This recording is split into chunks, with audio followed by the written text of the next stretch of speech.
नमस्कार बा प्रणाम बा तमाम जनता जनार्दन का मुज्जवल में अभी पहुंचे हैं आरडीएस पब्लिक स्कूल जो कि छपरा के लिए एक ऐसा शिक्षाविद जो कि शिक्षा में बच्चियों को और बच्चों के लिए बेहतर शिक्षा हमेशा आरडीएस तत्पर जाता है। और आरडीएस की शुरुआत कहां से हुई इस पे मैं चर्चा करूंगा। अभी आरडीएस के निर्देशक जगदीश सिंह से मैं सीधे बातचीत करूंगा। सर, छोटा सा परिचय हमारे जनता जनार्दन को दीजिए। सबसे पहले आपके चैनल के सभी श्रोतागण को मेरा ये आपके चैनल पर मेरी तरफ से उनको हार्दिक शुभकामना और मैं नमस्कार करता हूं सबको। मेरा परिचय, मैं आरडीएस पब्लिक स्कूल का निदेशक हूं जो स्कूल 2010 से छपरा शहर में स्थापित है। और ये आरडीएस पब्लिक स्कूल अपने आप में पढ़ाई के मामला में सभी लोगों को यह समझ है कि आरडीएस में पढ़ाई हमारे बच्चों को पढ़ाई के साथ साथ एक गुणवत्तापूर्ण शिक्षा प्रदान की जाती है। मैं आरडीएस के डायरेक्टर के नाते मैं आपके चैनल के सभी श्रोतागण को पुनः एक बार फिर मैं धन्यवाद दे देता हूं और मैं नमस्कार करता हूं। सर, 16 वर्षों से आरडीएस पब्लिक स्कूल छपरा शहर में चल रहा है।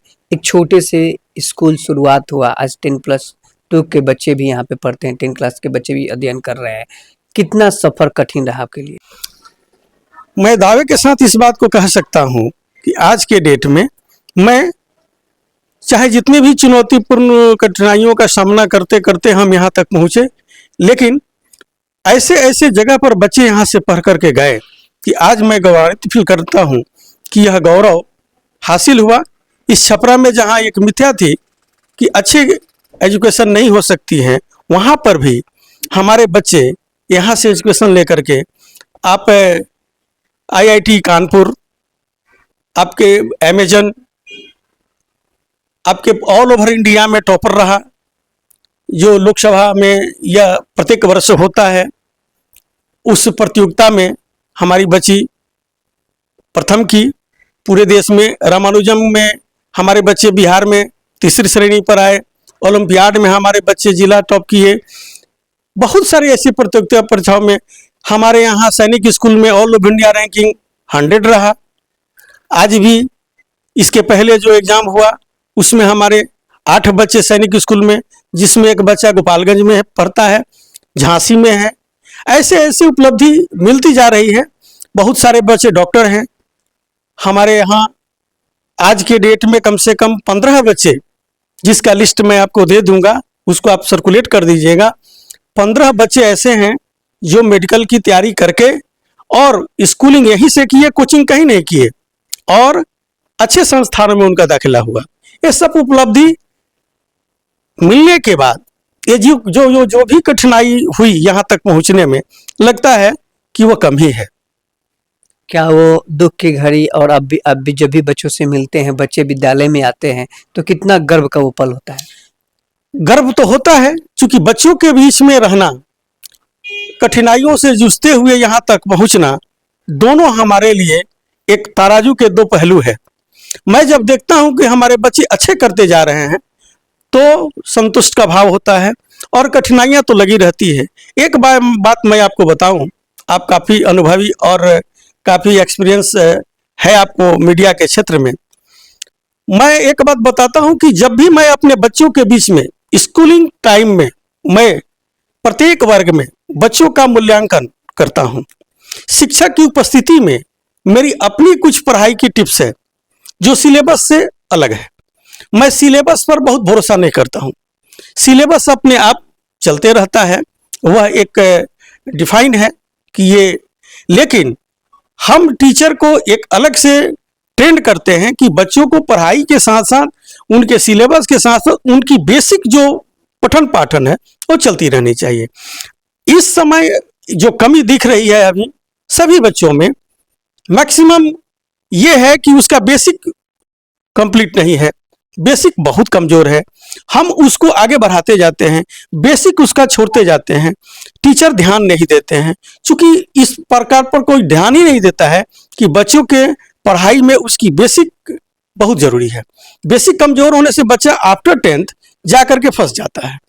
तो वो चीज़ हम पूरा कराते जाते हैं क्लास 1 से ही, और हमारे यहाँ अलग से व्यवस्था है कॉम्पिटिटिव की।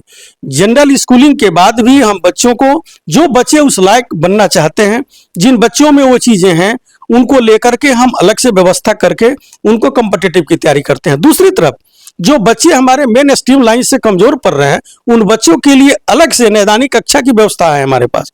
उनको हम रोक करके अलग से नैदानिक कक्षा की व्यवस्था करके उनको फिर उन चीज़ों तक पहुंचाते हैं जो कमी उन पर है। सर, आमतौर में देखा जाता है अभिभावकों का भी और बच्चों का एक मेंटेलिटी होता है कि अभिभावक को बस ये ध्यान में होगा कि आरडीएस पब्लिक स्कूल में बच्चे का दाखिला करा दिए तो मेरा चिंता मुक्त हो गया। तो ये जो बहुत सारा अभिभावकों का ये देखने का आपको मिलता होगा सर पेरेंट्स मीट्स में, इस पे क्या कहिएगा? देखिए, हमको एक बात, बहुत ज्वलंत सवाल आपने किया। यह सवाल समसामयिक भी है। गार्जियन की सोच है कि हम स्कूल में दाखिला आरडीएस में अगर दे दिए तो निश्चित रूप से गार्जियन अस्वस्थ हो ही जाते हैं, क्योंकि मेरा रोल जो स्कूल में है वो एक अभिभावक के तौर पर है। बच्चों के लिए निर्देशक का जो रोल है वो यहाँ की व्यवस्था के लिए।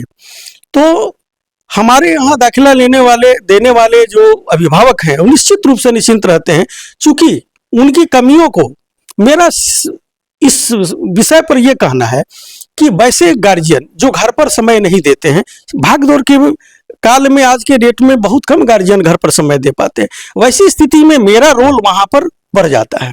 हम बच्चों का मूल्यांकन, जो आपसे मैंने बोला कि मैं क्लास में उपस्थित होकर के शिक्षक के सामने जो मूल्यांकन बच्चों का करता हूं वो अभिभावक के रोल में करता हूं। और यह एक गौरव की बात है कि हमारे यहाँ जो भी अभिभावक नामांकन करा जाते हैं वो निश्चिंत रहते हैं। दूसरी बात मैं ये कह दूं कि हमारे यहाँ जैसे बच्चों का नामांकन अभिभावक कराने आते हैं, मैं कहता हूं कि इस बच्चों की कोचिंग और ट्यूशन दोनों आप नहीं कराइएगा। अगर इसमें कोई कमी है तो उसके दुरुस्त करने के लिए जो मैंने आपसे कहा कि उनकी कॉम्पिटिटिव और उनकी नैदानिक कक्षा की व्यवस्था, रेमेडियल क्लास की व्यवस्था दोनों मेरे पास है, तो उसकी पूर्ति मैं करता हूं। तो निश्चित रूप से गार्जियन, अभिभावक हमारे यहाँ एडमिशन कराने के बाद मानसिक रूप से पीसफुल हो जाते हैं कि सही जगह पर सही अभिभावक के पास बच्चे को मैंने पहुंचाया है। हर साल 16 साल से विद्यालय चल रहा है, हमेशा 10th में बच्चे हमेशा अव्वल आते रहे। इस बार की क्या अपेक्षा है? बच्चों में कितना अंक ला सकते हैं? अब नंबर का जो गेम है उसमें तो भी मैं रहता हूं हमेशा। हमारे बच्चे 1 to 10 में तो रहते हैं। इस बार का लक्ष्य है कि हम 1 पर रहें, और जो पिछड़ते भी हैं वो पॉइंट में हैं, 95 पॉइंट, 96 पॉइंट, 97 पॉइंट। हम 95 में भी रहते हैं, 96 में भी रहते हैं। पॉइंट में 1-2 पॉइंट से .1, .2 से हम तीसरे दूसरे पर रहते हैं। इस बार प्रयास है कि हम नंबर 1 पर रहेंगे। क्या है नामांकन को लेकर बहुत सारे विद्यालय में प्रयास हो रहा है। आरडीएस पब्लिक स्कूल में जो बच्चे का क्या नामांकन का प्रक्रिया है? बच्चे अगर चाहते हैं या बच्चियां चाहती हैं इसमें नामांकन लें तो क्या उसका करिकुलम करना पड़ता है? अब हमारे यहाँ बच्चियों के नामांकन पर एक चीज क्लियर कर दिया गया है कि जिस भी बच्ची का नामांकन हमारे यहाँ होगा, नामांकन शुल्क माफ रहेगा। उसका फी हम नहीं लेते हैं, नामांकन शुल्क नहीं लेते हैं। बेटियों के नामांकन में 1 रुपया नहीं? 1 रुपया भी नहीं लेते हैं। बेटियों के नामांकन में 1 रुपया भी नहीं। और बच्चों के नामांकन में भी अभी हमारे यहाँ एक स्कीम चल रहा है, विद्यालय के स्थापना दिवस के अवसर पर हम बच्चों के नामांकन को भी फ्री कर रहे हैं, लेकिन बच्चियों के लिए स्पेशल है। उसमें क्या है कि जो चार्ज विद्यालय का शून्य हो जाता है, हम बच्चियों से शून्य चार्ज लेते हैं नामांकन में। और जो बच्ची हमारे यहाँ मेगा सूची में आ जाती है उसको फ्री ऑफ कॉस्ट कर देते हैं, उसका कोई ट्यूशन फी भी नहीं लगता है। और बच्चे में भी जो बच्चे हमारे यहाँ मेगा सूची में अव्वल 1 to 10 में आते हैं वो निःशुल्क रहते हैं। इसके बाद भी जो आर्थिक रूप से कमजोर बच्चे बच्चियां हैं उनकी पूरी व्यवस्था किताब कॉपी की विद्यालय प्रबंधन द्वारा दी जाती है, वो अनवरत जारी है। हमारा समाज सेवा में के भाव भी हमारे यहाँ है कि जो भी आर्थिक रूप से कमजोर बच्चे बच्चियां हैं उनको पठन पाठन की व्यवस्था विद्यालय प्रबंधन खुद अपने आप उठाता है। मतलब आरडीएस पब्लिक स्कूल में जो दाखिला कराना चाहता है तो बेटियों का 1 रुपया नहीं लगता है। बेटों का भी नामांकन में इस बार प्रक्रिया में बड़ा बदलाव आप करने जा रहे हैं। अपने स्थापना दिवस पे उन लोगों का मेगा सूची निकलेगा, उन लोगों का कंपटीशन एग्जाम होगा, उसमें जो अव्वल होंगे उनका नामांकन फ्री होगा। बिल्कुल बिल्कुल बिल्कुल, आपने सही कहा। बच्चियों का नामांकन फ्री होगा, 1 रुपया शुल्क नहीं लगेगा। बच्चों के नामांकन में जो बच्चे हमारे मेधा सूची में आएंगे उनका नामांकन भी फ्री होगा। कब से कब ये फॉर्म उपलब्ध है? ये फॉर्म हमारा उपलब्ध है और ये चलेगा, सरस्वती पूजा से फॉर्म उपलब्ध है और ये चलेगा 15 फरवरी तक। आरडीएस पब्लिक स्कूल में अगर आप नामांकन कराना चाहते हैं जो भी छात्र और छात्राएं, तो सरस्वती पूजा 23 जनवरी से लेकर 15 फरवरी तक आप अपने विद्यालय में पहुंचकर आरडीएस पब्लिक स्कूल के विद्यालय में पहुंचे और फॉर्म ले और इस मेगा सूची का उत्तीर्ण लाभ उठाएं।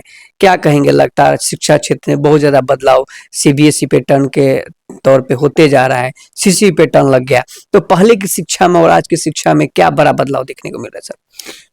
शिक्षा पद्धति में सरकार के द्वारा आमूलचूल परिवर्तन किया गया है, निश्चित रूप से स्वागत योग्य है। शिक्षा पद्धति अभी जो सरकार की जो मानसिकता है और जो हम उसको सोचे हैं, हम भी उसमें शामिल हैं और हम तो सच पूछिए उज्जवल जी, तो हम इसके लिए प्रयासरत थे 1 साल से। सरकार की ये नियमावली आने के पहले से मैं प्रयासरत हूँ।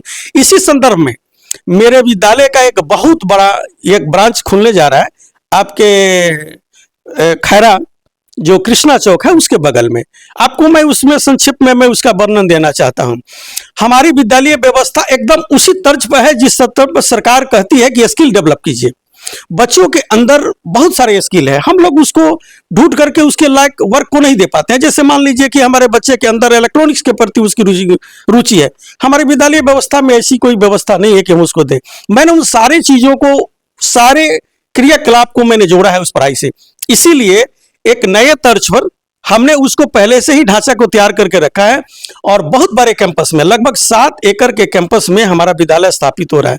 खेल के लिए अलग से व्यवस्था है, खेती बाड़ी के लिए अलग से व्यवस्था है, स्किल डेवलप करने के लिए बच्चों के अंदर इतनी अच्छी स्किल है कि हम उसके लिए उसको टूल्स नहीं प्रोवाइड कर पाते हैं, उसके लिए हम संसाधन नहीं दे पाते हैं, एक्सपर्ट मुहैया नहीं कराते हैं। हमारे यहाँ वो सारे एक्सपर्ट रहेंगे और स्टैंडर्ड 5 क्लास से बच्चों का स्किल को चुन करके और उसके अनुरूप ही हम उसकी शिक्षा प्रदान करेंगे। यह व्यवस्था सरकार के जो की है वो स्वागत योग्य है और हम तो पहले से इसके लिए प्रिपेयर हैं। हमने उसकी व्यवस्था कर रखी है और 2028 से उस प्रांगण में सारे चीज आपको देखने को मिलेंगे। मतलब आप जो आरडीएस पब्लिक स्कूल का जो दूसरा ब्रांच खुलने जा रहा है, तो वहाँ पे जो टेक्निकली सिस्टम की हम बात करें, बहुत सारे बच्चे को एजुकेशन लेने में 10th में हो, 8th में हो, 9th में हो, कुछ अच्छा बनना चाहते हैं, लेकिन उस विद्यालय के कैंपस में उस व्यवस्था उस विद्यालय में नहीं मिल पाता है, जिससे वो आगे इंजीनियरिंग में, मेडिकल सेक्टर में, बेहतर शिक्षा सेक्टर में, स्वास्थ्य सेक्टर में, तमाम जो किसी भी फैकल्टी में जाना चाहते हैं, तो आपके कैंपस में पूरा बेस्ट ट्रीटमेंट व्यवस्था मिलेगा शिक्षा में। बिल्कुल। इस चर्चा के दौरान मैंने एक बार आपको बताया पहले भी कि उस कैंपस के अंदर कॉम्पिटिटिव क्लास इंजीनियरिंग के लिए, मेडिकल के लिए उसी फी में, उसके लिए अलग से फी नहीं ली जाएगी, उसी फी में शामिल होगा। एक्सपर्ट के द्वारा उनको तैयार किया जाएगा कि यहीं से, हमारे कैंपस से ही वो बच्चे नीट और जेईई जैसे परीक्षा में अपना बढ़िया स्थान प्राप्त करें। ऐसी व्यवस्था हम कर रहे हैं, अभी भी करते हैं और आगे इसको विस्तारित करेंगे। दूसरी, जो बच्चे जिस फील्ड में जाना चाहते हैं, बहुत सारे बच्चे हैं जो उस फील्ड में नहीं जाना चाहते हैं, दूसरे फील्ड में जाना चाहते हैं, उनकी झुकाव है मान लीजिए कि टेक्निकल के क्षेत्र में, उसका भी व्यवस्था हमारे पास। एक तरीके से समझिए कि एक पूरी टूल्स के द्वारा, एक्सपर्ट के द्वारा उनको वहां पर हम इस पठन पाठन की व्यवस्था कराएंगे। अब मान लीजिए कि इलेक्ट्रॉनिक्स में किसी को रुचि है, हमारे पास एक्सपर्ट रहेंगे जो उनको इलेक्ट्रॉनिक्स आइटम के विषय में प्रैक्टिकली तौर पर, वो एक विभाग ही होगा, उसमें उनको ट्रेन करेंगे, कुछ समय वो उसमें वो देंगे, वो अपनी जिज्ञासा को शांत करेंगे और अपना स्किल डेवलप करेंगे। मैंने कहने वाले हैं कि आने वाले समय में चाइना छपरा में वो दिखेगा, क्योंकि चाइना में बच्चों को जब एजुकेशन दिया जाता है, छोटे छोटे बच्चों को, तो जिस सेक्टर में वो काम करना चाहते हैं उसी सेक्टर में उसको सबसे ज्यादा प्रेशराइज करके उसको शिक्षा दिया जाता है। तो दूसरा चाइना छपरा में दिखेगा आरडीएस में। बिल्कुल, आपने कहा समय कम है, आपके द्वारा भी समय कम है, लेकिन मैं विस्तार में नहीं जाऊंगा। संक्षेप में आप ही की बात का मैं जवाब दे देता हूं कि निश्चित रूप से बच्चे को जिस क्षेत्र में जाना है उसी क्षेत्र में स्किल को मैं डेवलप करूंगा और बच्चे को उस मुकाम तक पहुंचाऊंगा जो उसकी जिज्ञासा है।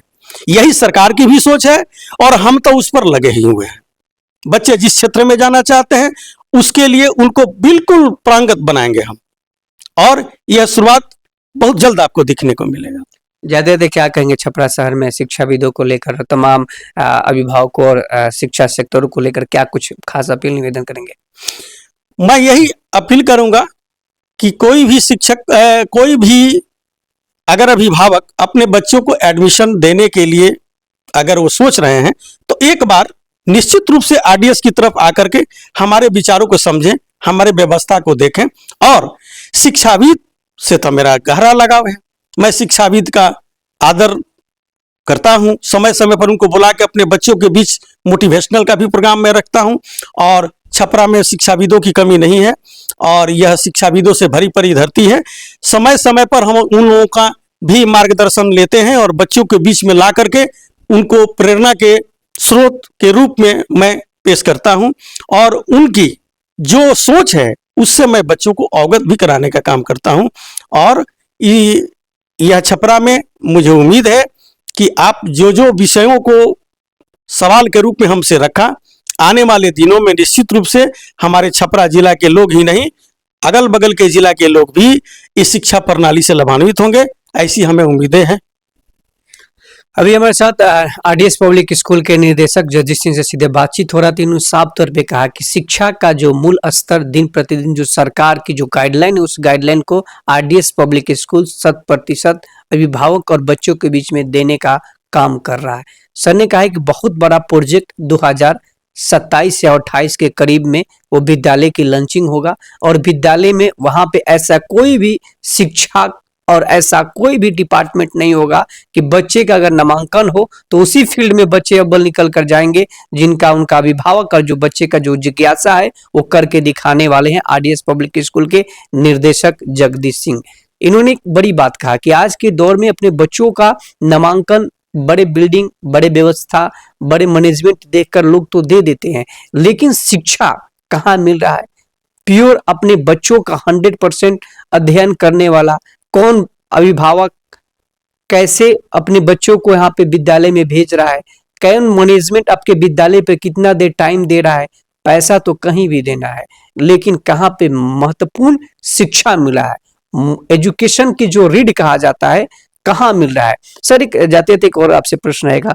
लोग सीबीएसई पैटर्न पे बहुत सारे विद्यालय पूरे ऑल ओवर इंडिया में चल रहा है, लेकिन जो सामाजिक ज्ञान हम कहते हैं, जो सांस्कृतिक ज्ञान जो कहते हैं, जो हमारे संस्कृति की जो परिभाषा है, जो समाज का हमारा जो ज्ञान है, वो ज्ञानों को विद्यालय कोसों दूर लेकर जाते जा रहा है।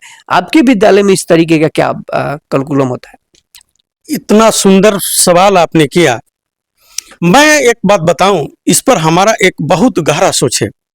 हमारे यहाँ जो बच्चे पढ़ते हैं ये बेसिक अंतर दूसरे जगह के बच्चों से कोई मिला लेगा। सामाजिक ज्ञान जिस बात को आप कहे, एक सामाजिक विज्ञान पढ़ना है बच्चों को। मैं आश्चर्य करता हूं जब बच्चे कहीं से आते हैं हमारे यहाँ, नया नामांकन लेते हैं। पुराने बच्चे तो हमारे उसके लिए हमारे जो बनाया हुआ पैटर्न अपना है, उस पैटर्न पर उसी सामाजिक विज्ञान को पढ़ाने में सबसे पहले मैं कहता हूं कि अपने घर की विज्ञान को पढ़ो, अपने गांव की ज्योग्राफी को पढ़ो, अपने गांव के अगल बगल अपने जिला के इतिहास को पढ़ो, फिर जो इतिहास भूगोल दिया गया है, सामाजिक ज्ञान दिया गया है, उसको समझो। आज के डेट में बच्चे ये समझ नहीं पाते हैं कि मेरे परदादा जी के पिताजी का क्या नाम है। हम वहीं से शुरू करते हैं। इन सारी चीजों को लुप्त होते जा रहा है। आपका एकदम सवाल सही था। बच्चे अपने सामाजिक ज्ञान से बिल्कुल अलग पड़ गए हैं और विद्यालय व्यवस्था भी इसको छोड़ चुका है। वो सिलेबस के आधार पर चला रहा है और बच्चे का सामाजिक ज्ञान, घर का भी क्या होता है, उसके अपने घर की क्या इतिहास भूगोल है, अपने ग्राम की क्या है, प्रखंड की क्या है, जिले की क्या है, कुछ पता नहीं है। इन चीजों को मैं बहुत पहले से ये दूर करके रखा हूं। हमारे यहाँ बच्चे जब सामाजिक विज्ञान पढ़ते हैं उसके पहले उनको सारण एट ए ग्लांस पर पूरी रिपोर्ट एक देनी होती है, जिसमें उनके घर तक भी शामिल है कि आपकी घर की क्या इतिहास है, कहाँ से आए, चाचा कौन है, नाना कहाँ के हैं, क्या करते थे, कोई इतिहास हो वो बताओ। और शुरू तो हम करते हैं कि परदादा के पिताजी के नाम से तुम एक वंशावली बनाओ, कौन क्या था, कहाँ था, नाम क्या है, कब मृत्यु हुई। इन सारी चीजों से बच्चे अपने पारिवारिक पृष्ठभूमि को समझते हैं और सामाजिक ज्ञान घर से पहले बढ़ता है। उस चीज को घर से जब कमी हुई तो हमने विद्यालय में उसको पकड़ के रखा है। बच्चे जाके पूछते हैं अपने अभिभावक से, और अभिभावक फोन करते हैं, कहते हैं कि सर चलिए इसी बहाने हम तो जान लिए, हमने पता करके बताया, तो अच्छा लगता है। और सही बात कहे आप बहुत ज्वलंत मुद्दा को उठाते हैं, और आज भी अपने जाते जाते एक ऐसे मुद्दा को उठाए उज्जवल जी जो सही में कौन हो चुका है, और हम उसको जीवंत करके रखे हैं, और आगे चल के ये पूरा दिखना शुरू हो जाएगा सब जगह कि क्या अंतर है एक सिलेबस बेस्ड केवल पढ़ाई में और एक बेसिक जो पढ़ाई है। हम दोनों को साथ लेके चलते हैं। समय मैं बच्चों को पर इतना देता हूं कि मैं अभिभावक को समय देने की जरूरत मेरे यहाँ के बच्चों के पर नहीं है।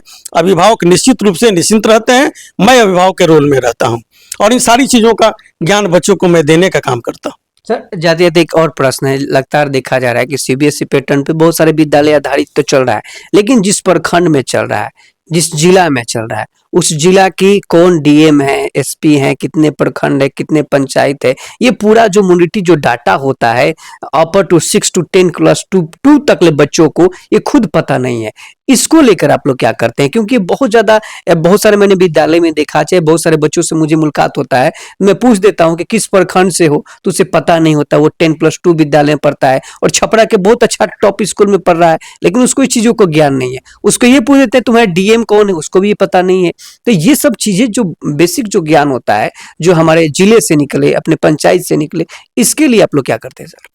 देखिए, ये सवाल के फिर विस्तारित रूप आ गई आपकी, और आप जो इस बात को उठा रहे हैं लग रहा है कि एकदम यह चीज जो है ये हर व्यक्ति को समझना चाहिए, और इसको मैं पहले से ही अपने जहन में बैठा करके इस तरफ मैं काम करता हूं।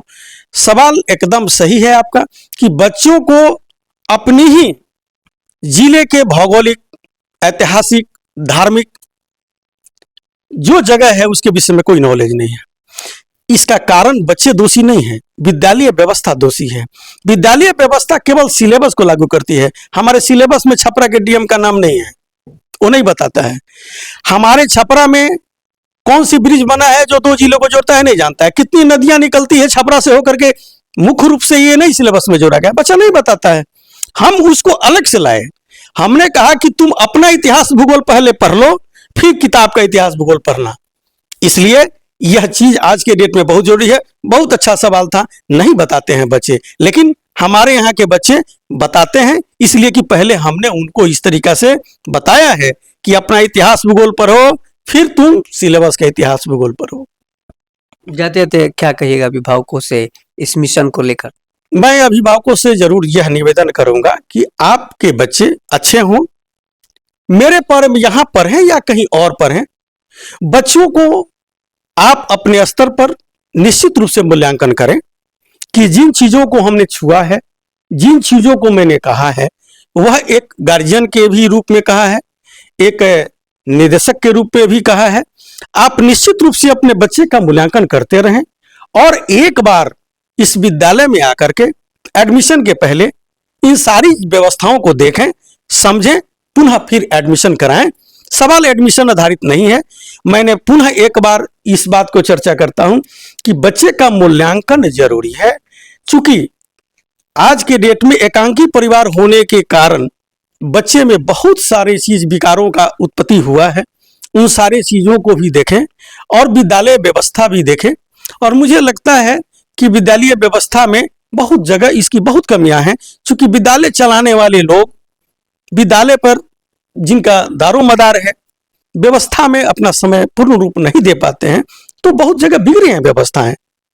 हम क्या करेंगे, इसका प्रारूप तैयार होता है, तो हमारी फिजिकल उपस्थिति भी जरूरी है विद्यालय व्यवस्था में।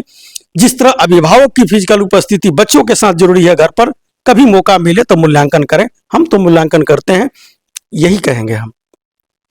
अभी हमारे साथ निर्देशक आरडीएस पब्लिक स्कूल के जगदीश जी से सीधे बातचीत हो रहा थी। उन्होंने साफ तौर पे कहा है कि अभी भी शिक्षा में बहुत अभिभावकों में भी कमी है, और आसपास जितने भी हमारे पूरे बिहार ऑल ओवर इंडिया में जो शिक्षा प्रणाली बदला है उसमें भी तो बदलाव हुआ है, लेकिन अपने क्षेत्र के डेवलपमेंट के लिए आपके क्षेत्र में क्या डेवलपमेंट हुआ है, आपके आस पड़ोस गांव में क्या डेवलपमेंट हुआ है, अपने बच्चों को जरूर ये संस्कार भरे, क्योंकि वो संस्कार भरेंगे तो आने वाला भविष्य में वो बेहतर ज्ञान होगा और आने वाला पीढ़ी को अपने वो बताएंगे। क्योंकि किताबी ज्ञान जो होता है, किताब बंद तो ज्ञान खत्म, लेकिन जो सामाजिक ज्ञान होता है आने वाले बुढ़ापा तक लिए आपका ये साथ रहता है। तो जाते जाते शिक्षा है महान कार्यक्रम को लेकर अभी हम आरडीएस पब्लिक स्कूल के कैंपस में और प्रांगण में है। इस विद्यालय के बारे में बता दूं कि यहाँ के जो भी बच्चे पढ़ने वाले हैं देश और विदेश में अच्छा नाम अंकित कर रहे हैं और 16 वर्षों से विद्यालय चल रहा है और 16 वर्षों में विद्यालय छपरा शहर में एक अपना अलग ही नाम पहचान शिक्षा सेक्टर में काम किया है। और एडमिशन को लेकर मैं बता दूं कि यहाँ पे बच्चियों को बिल्कुल निःशुल्क नामांकन लिया जाता है। बच्चों के लिए भी यहाँ पे एक कंपटीशन टेस्ट किया जाता है, अगर उसमें बच्चे अव्वल होते हैं तो उन लोगों को बिल्कुल निःशुल्क 10 बच्चों को निःशुल्क पढ़ाया जाता है, जो कि टॉप 10 बच्चे होते हैं उनको निःशुल्क पढ़ाया जाता है और साथ ही साथ वो जो और टॉप 10 बच्चे होते हैं उन लोगों का भी नामांकन मुफ्त किया जाता है। तो ऐसे विद्यालय अगर आप चाहते हैं अपने बच्चों का सुनहरा भविष्य और अच्छा विद्यालय खोज रहे हैं तो शीघ्र ही आरडीएस पब्लिक में आए और अच्छा भविष्य के लिए अपने बच्चों का नामांकन और दाखिला कराएं और अच्छा एजुकेशन के साथ साथ गुड शिक्षा और बेटर एजुकेशन और सामाजिक ज्ञान से भरा हुआ विद्यालय आपको पाएंगे आरडीएस पब्लिक स्कूल, जो कि जगदम कॉलेज के पास में ही है, बाईपास रोड। जय हिंद, जय भारत। निर्मला के साथ स्वस्थ रहिए, सुरक्षित रहिए।